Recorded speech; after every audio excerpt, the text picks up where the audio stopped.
Jeremiah 1 and 5. Before I formed thee in the belly, I knew thee. And before thou camest forth out of the womb, I sanctified thee. And I ordained thee a prophet unto the nations. This episode is dedicated to each unborn life.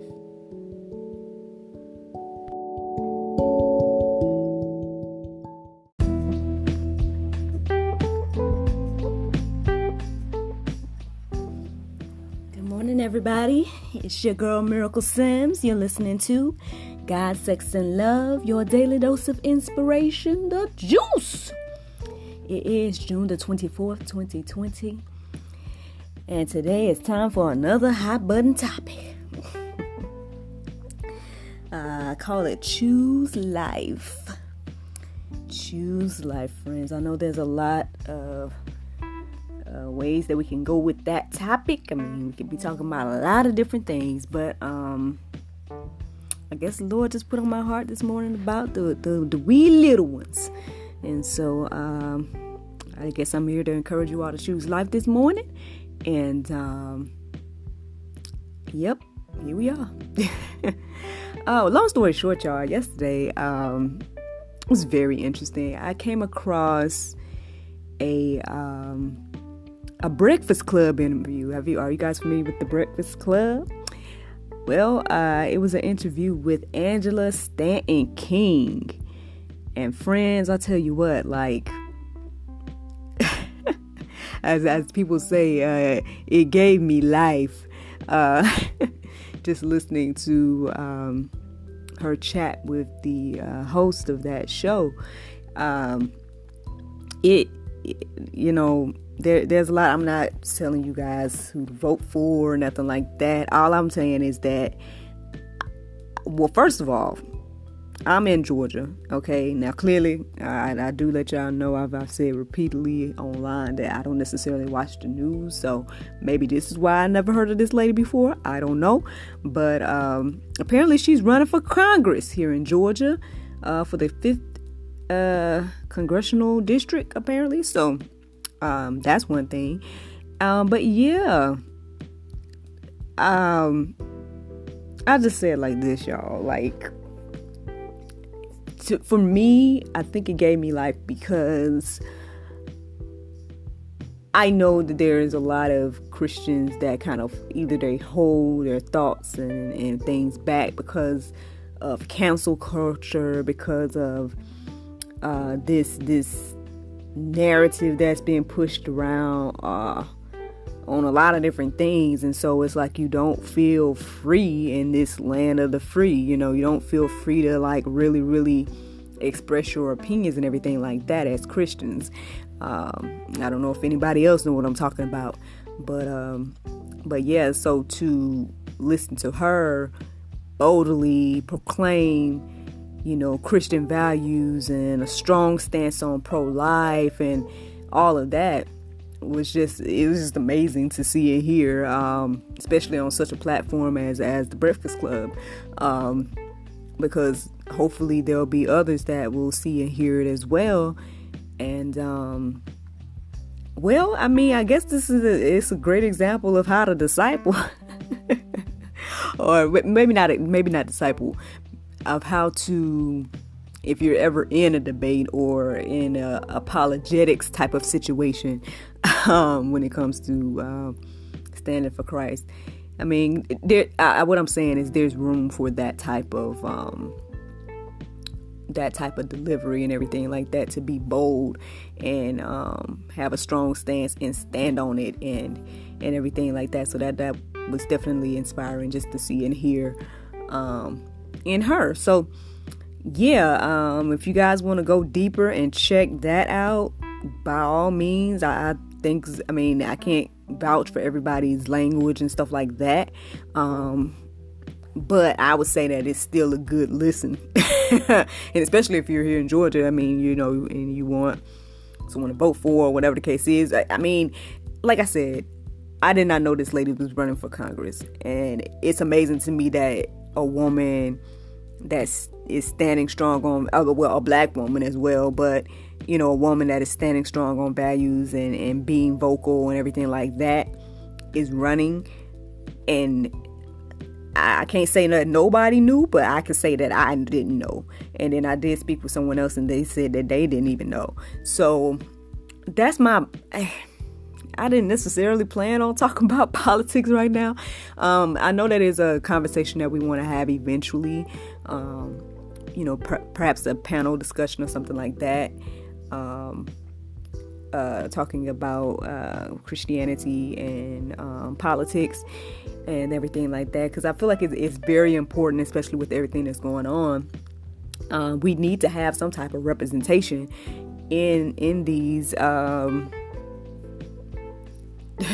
in these positions. I mean, but hey, I mean that's neither here nor there, I guess. I don't know, but basically, not that she opened my eyes to this subject in regards to abortions and things like that, but I would say that it was interesting to hear the different points of view and things like that. So I am going to be touching a little bit on abortions. I know that might be a bit of another hot topic for everybody and things like that, but I mean, I don't know. Like I said, I don't know what all the Lord's gonna say through me, because I mean I have a few notes here, but it's not necessarily anything in particular for hopefully that no one gets upset about. But I mean, I don't know. But anyway, so check that out to go deeper, just in general about that, and see someone be bold as that. See a woman, because like I said, I've been watching like Marcus Rogers. He's been talking about it for a while, and then I know that David Lynn, they talk about it and stuff like that, but both of these are gentlemen and everything like that. You really don't hear many women like standing up and talking about it like that, so, or at least I haven't, so that's interesting to see and hear. But anyway, I don't know, like I guess when I think about the whole idea of abortions, or being pro-choice and everything like that, I think my thing is, one thing that comes to my mind is that I find it very interesting that there's a debate on life, because if you look in science and people that are going and they're researching, they're looking for life on Mars, and they're looking for life, out in outer space and everything like that. And it's like, if we find water, that's proof of life. Or if we find, I guess, an organism or something, that is proof of life. But it's like, it has us questioning if a human fetus, it counts as a life. That is the question. That is the debate right now. And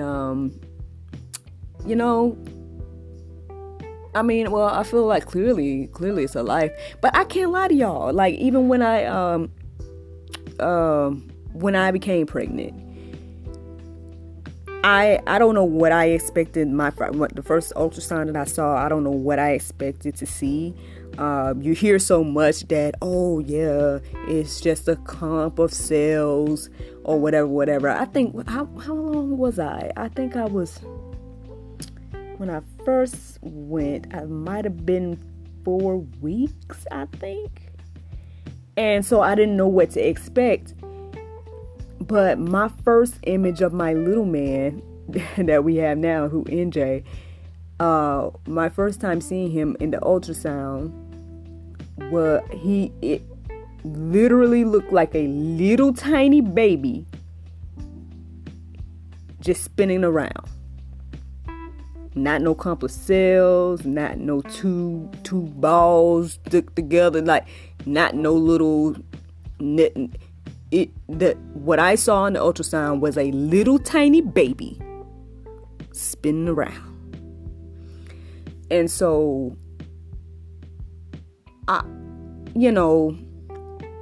again, I mean, and then even when I ended up taking, let me see, I took a home pregnancy test, And then I went to some type of clinic or something like, I don't know if I would call it a clinic, but some type of women's place, and they gave me another test. And they had these little, I haven't even put these out. I did a video, but anyway, maybe I'll put those out for you all if y'all are interested in something like that. But they had these little models of what the babies look like at different weeks, and the little baby model fit in the palm of my hand, and my hand is pretty small. Fit in the palm of my hand, and again, not no cells, not no little balls stuck together and then like that. Just the entire body of a little baby, just super duper small, that fit in the middle of my hand. And to look at those different sizes and stuff like that was just, well, again, it was amazing to know, like like one, I was pregnant, because again, like the timing of everything was crazy too, y'all, because long story short, if you guys follow me or not or whatever, if you don't follow me, then this is just information so you can know the backstory. Basically, long story short, I like right before I found out I was pregnant, like for months prior to that, so let's say maybe, I don't even know when, but like months prior to that, the year before, I started to record my life. I was doing like a vlog and everything like that, and it's called Miracles Mirror. Those videos are up if you guys want to see them. Actress Miracle Sims on YouTube. But anyway, I was doing those videos. I was recording them. I wasn't putting them out because in my mind I was like, okay, I'll put them out maybe in January, and then I'm just going to record, and I'm recording them enough that I can put them out weekly or whatever the case was. So I was filming, but I wasn't putting it out. So throughout the process, one of those days, let's say it was probably in like November or something, I was talking about the whole fact that everybody in my family was so ready for me to have a baby, and I was still like, I'm trying to get some things together. I'm trying to do some things business wise. It's not that I don't want to have a baby, but at the same time, I just know the responsibility of having a baby. So I'm just like, whenever it happens, okay, but I'm not necessarily planning for it to happen no time soon. I know everybody else was, even hubby, he was teen baby as well.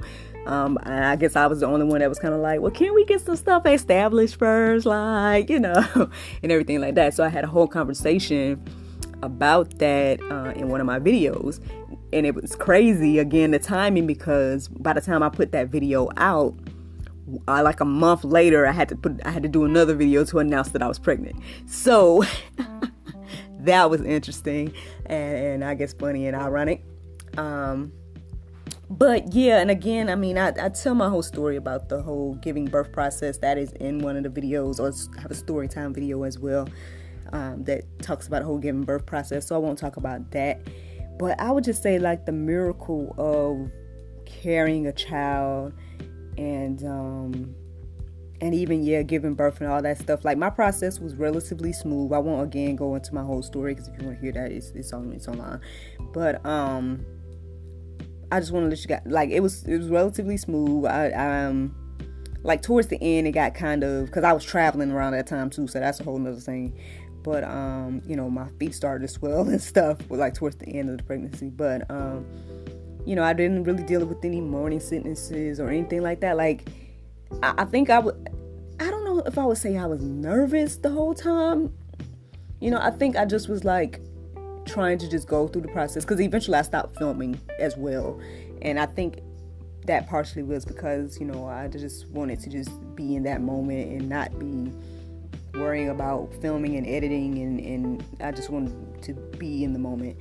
And so, because of course it was my first pregnancy, I was kind of nervous about it as well, because I was turning 32 that year, and my father, he passed at the age of 32, so that was something that was in the back of my mind, and alongside of the being pregnant and not knowing what to expect the whole time and everything like that. So I'm sharing all this to say, like, I mean, it is a beautiful process that, women are made to do. So it's not like, I think that's the thing I learned throughout the process, because, again, I was nervous about it, and I didn't know what to expect. And I would say probably the worst thing was the healing process for me, because I got the epidural now. I know people don't do that and some people don't, but I was like, nah, I ain't playing those games. I'm gonna need to get all the help I can get.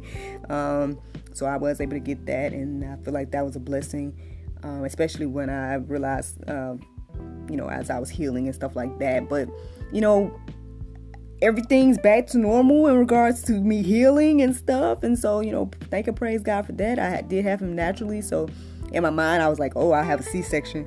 But, doctors were pretty clear that they weren't going to do that. So unless they needed to. So then, I had to just go ahead and wrap my mind around that I was going to be pushing and everything like that. But again, being a mother and stuff like that is, like I said, it's I guess it's sharing the love of Christ. It's, being a wife and then being a mother. Those are like my top 3 things. And then I got goals and ideas and creativity and stuff like that in regards to ideas and things I want to do. But all of that stuff isn't really even as important as those positions in my life. And so, it's a rewarding experience to have and do. But I get that all situations aren't necessarily, I guess, the best situations to have a child. I'm sure you guys hear all the debates about, what people say about you're going to hear them if you look at that video I showed you guys earlier, the debates about people having a choice and stuff like that. I guess this is my thing, and this is what I want to share with you all. I'm not here to judge nobody. I'm not here to, condemn anybody. If you were out here and you had to make that decision, I just pray that, you are able to go to God and repent and to, seek Him and His will for your life. And if you're somebody that's considering it, again, same thing. I just pray that you, I just pray that before you make that decision, you really, really stop and you pray and you let God lead you into what to do with that. Because, at the end of the day, again, she makes all the valid points about, life. I know she's talking from a Black woman's perspective as well. However, in general, this could go across the board for any race in regards to, the life of your unborn child and everything like that. And then let's just keep in mind those of us that aren't in those positions. Again, no judgment or about anybody, whatever. And obviously everybody has free will. You have the free will to choose so many different things in life. So if you're not in this position, and again, like I said, by the grace of God, I haven't been in the position to truly have to consider that. But I just say that, there are so many options before abortion. I don't think it's wise to go out and just, have all kinds of sex and everything like that. However, if that's what you choose to do with your free will, there's so many options before you get to the point of, pregnancy and then eventually deciding to get an abortion. So I just hope and pray that you all, really, really think about, the things that you do and the moves that you make, because they do affect others outside of you, like all the choices that you make throughout life. And that's a major one, because that one affects the someone else's life. So I guess that's all I'm gonna say to y'all. If you guys want to go deeper, I'm just gonna leave a verse with you all to go deeper as well. Check out Jeremiah 1:5. Read that at your own leisure. I've read it before here, but you guys can check that out and read it. especially if you're somebody that's like having to debate about this or, everything like that. And then also go deeper, look at carm.org, CARM.org. They probably like, this girl need to be a rep for y'all. But yeah, check out carm.org, y'all. They got a whole, series on abortion. Definitely read the letter about no condemnation. Read that information first. But they have all kinds of questions and answers about the topic of abortions as well. But yeah, friends, let's move on. Let's go ahead and take you all to the Bible verse of today. That is John 3:36. It says, "He that believeth on the Son hath everlasting life, and he that believeth not the Son shall not see life, but the wrath of God abideth on him." Friends, I hope you guys have a wonderful, wonderful day. Thank you so much for listening to God, Sex, and Love, your daily dose of inspiration, the juice. I look forward to talking to you all tomorrow if the Lord's will. Bye-bye.